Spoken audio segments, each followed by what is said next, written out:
if S sub n is the sum of the first n terms of a certain sequence, and if S sub n equals n times n plus 1 for all positive integers n, what is the seventh term of the sequence? So let's first define the terms of a certain sequence. Let's say we have this sequence xn. Okay, we don't know what is the definition, what is the rule that defines the value of the terms of this sequence. We don't know that. This number S sub n is the sum of all terms x sub k, where k goes from 1 to n. And this, according to the description, is also n multiplied times n plus 1.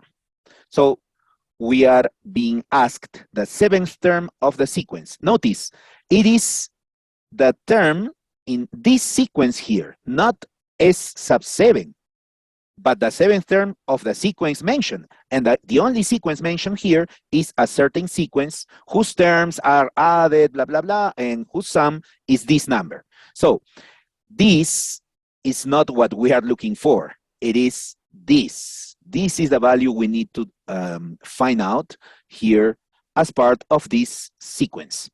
So how do we find this value?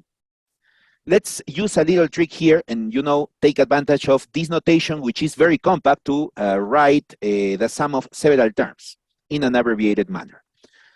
What would be, according to the definition of S sub 7 would be the sum of all the terms of sequence X from the first to the seventh, right? In other words, this would be all terms x1 plus x2 plus x3, etc., up to x sub 7.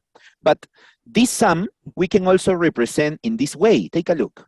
It is the sum of all the terms in this sequence, starting from the first up to the sixth term, and then adding to the first six terms the seventh term. It's exactly the same, right?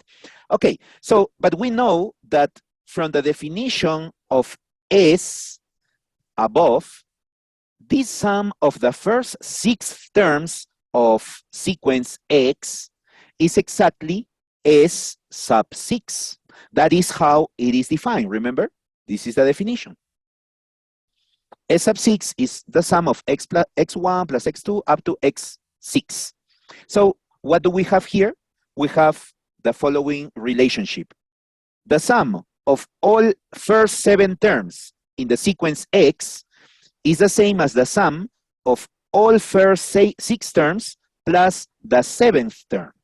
How do we calculate this one using this formula? This would be 7 times 7 plus 1, and this would be 6 times 6 plus 1 according to this formula given here. So we have this. Now it's just a matter of isolating the value of the 7th term. It would be 7 times 8, that is 56, minus 6 times 7, which is 42, and this is 14. Option B.